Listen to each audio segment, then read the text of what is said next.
एक बार व्यक्ति होता है डॉक्टर मार्क नाम का, वो पेशे से डॉक्टर होता है, हार्ट स्पेशलिस्ट, हृदय रोग विशेषज्ञ, और इसी पेशे की वजह से उसने लाखों लोगों की ज़िंदगी बचाई होती है। और उसके ऐसा हार्ट स्पेशलिस्ट पूरे उस एरिया में नहीं होता, उस कंट्री में नहीं होता, और इसी वजह से लोग उसका बहुत सम्मान करते हैं क्योंकि उसने हज़ारों लाखों लोगों का जीवन दिया होता है, बचाया होता है। डॉक्टर मार्क इसी पेशे की वजह से बहुत नाम कमाते हैं, बहुत आगे बढ़ते हैं, और उनका एक बार का फीस मिलने का लाखों में होता है जो हर एक आदमी अफोर्ड नहीं कर सकता है।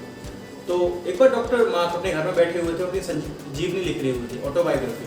तो उसमें एक किस्सा वो शेयर करते हैं जो मैं आपके साथ शेयर करना चाहता हूँ, जिससे किस्से ने, एक स्टोरी ने उनकी लाइफ में बहुत इम्पैक्ट डाला, एक रियल स्टोरी उनकी लाइफ की। तो एक बार डॉक्टर मार्क को कुछ लोगों ने इन्विटेशन दिया कि डॉक्टर मार्क आपने लाइफ भर लोगों को सर्व किया है, तो we want to give you reward, कुछ रिवॉर्ड्स हम आपको देना चाहते हैं। डॉक्टर मार्क कहते हैं चलो I will come and receive, मैं आऊँगा, रिसीव करूँगा। तो डॉक्टर मार्क एक दिन अपने घर से निकलते हैं अवार्ड फंक्शन में जाने के लिए, सेमिनार में जाने के लिए। तो अपना फ्लैट में जा रहे होते हैं, तो कुछ समय बाद मौसम ख़राब हो जाता है, तो पायलट को इमरजेंसी लैंडिंग करानी पड़ती है। डॉक्टर मार्क वेटिंग एरिया में जाके बैठ जाते हैं, लेकिन उनको वहाँ वहाँ पहुँचना भी होता है, लेकिन ड्यू टू उसकी खराब मौसम की वजह से वो फ्लाइट डिले होती है। तो उसके बाद वो अपने वहाँ पे पूछते हैं, बात करते हैं कि मुझे वहाँ पहुँचना है, कैसे मैं, how can I reach there, कैसे मैं पहुँच सकता हूँ। तो कोई व्यक्ति उन्हें एक रास्ता बताता है कि सर आप बाइक कार जा सकते हैं कि यहाँ से इतना किलोमीटर है। डॉक्टर मार्क बिना देरी करे एक कार अरेंज करते हैं और कार लेके निकल जाते हैं उस सेमिनार के जाने के लिए। तो रास्ते में फिर वो बारिश भी स्टार्ट हो जाती है, तो रास्ते से जा रहे होते हैं, बारिश की वजह से, ख़राब मौसम की वजह से वो रास्ता ही भटक जाते हैं और वो एक कच्चे रास्ते से जंगल में निकल जाते हैं और काफ़ी चले जाते हैं, लॉस्ट हो जाते हैं। सुबह से लेकर शाम हो जाती है, ना खाना ना पीना, और पूरा रास्ता ही इज़ लॉस्ट, वो एकदम लॉस्ट हो जाते हैं जंगल में। उन्हें doesn't have any kind of idea कि कहाँ जाए कहाँ ना जाए। तो कुछ समय बाद वो देखते हैं कि किसी जंगल में एक छोटा सा घर होता है, हट होती है, वहाँ पे एक लाइट जल रही होती है। तो सोचते हैं यहाँ कुछ आदमी होंगे जो मेरी मदद करेंगे, कुछ खाने के लिए पीने के लिए मुझे दे देंगे। तो उसके बाद डॉक्टर मार्क उस घर में जाते हैं और गेट को नॉक करते हैं। तो वहाँ से एक अंदर से औरत आती है, गेट को ओपन करती है, तो बोलती है, वो डॉक्टर मार्क उसे बोलते हैं कि मैं यहाँ रास्ता भटक गया हूँ, किसी को जानता नहीं हूँ, तो कृपया आप मेरी हेल्प कर सकती हैं, मैं भूखा और प्यासा भी हूँ, कुछ खाने को मिलेगा।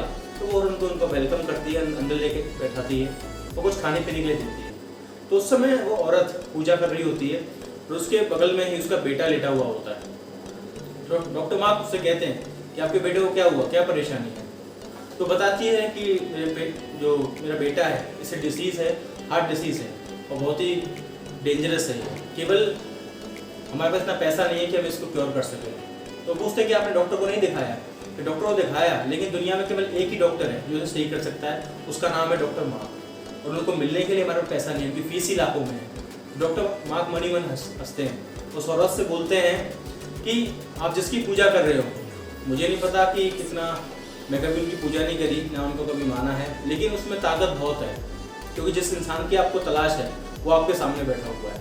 क्योंकि जिसकी पूजा आप कर रहे हो उसकी ताकत इसलिए मैं आज जान पाया हूँ क्योंकि उन्हीं ने मेरी फ्लाइट डिले कराई, बाय रोड जा रहा था, रास्ता भी डिस्ट्रैक्ट कराया, भटक गया और घूमते घूमते आपके पास गया, ऑटोमेटिकली आपके पास आया। तो उसके बाद वो that she became so happy कि डॉक्टर मार्क खुद उनके पास चल के आए।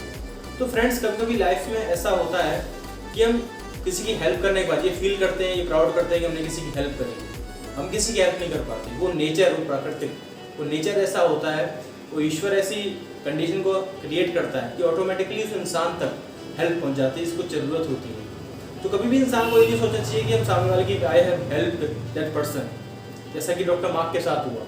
तो इस स्टोरी ने डॉक्टर मार्क की लाइफ में बहुत बड़ा इम्पैक्ट क्रिएट करा और हम और आप इसे सीख सकते हैं कि कभी किसी की हेल्प करने के लिए किसी का you don't have to be egoist, कि अब ईगो को बूस्ट नहीं करना चाहिए कि हमने किसी की हेल्प करी, हम किसी की काम आए। वो नेचर ही ऐसा होता है, ये प्राकृतिक चीज़ें ऐसी हैं जो सामने वाले तक हेल्प पहुंचा देती हैं। तो friends, it is all about the story. Comment section में जरूर बताना ये स्टोरी कैसी लगी और लोगों की हेल्प करते रहना। अगर अभी तक आपने मेरा चैनल सब्सक्राइब नहीं किया तो प्लीज़ चैनल को सब्सक्राइब करिए। अगर ये वीडियो आपको अच्छी लगी तो प्लीज़ लाइक करिए और हिट द बेल आइकन। जल्दी मिलता हूँ एक नई वीडियो के साथ। चलते हैं, टेक केयर, बाय।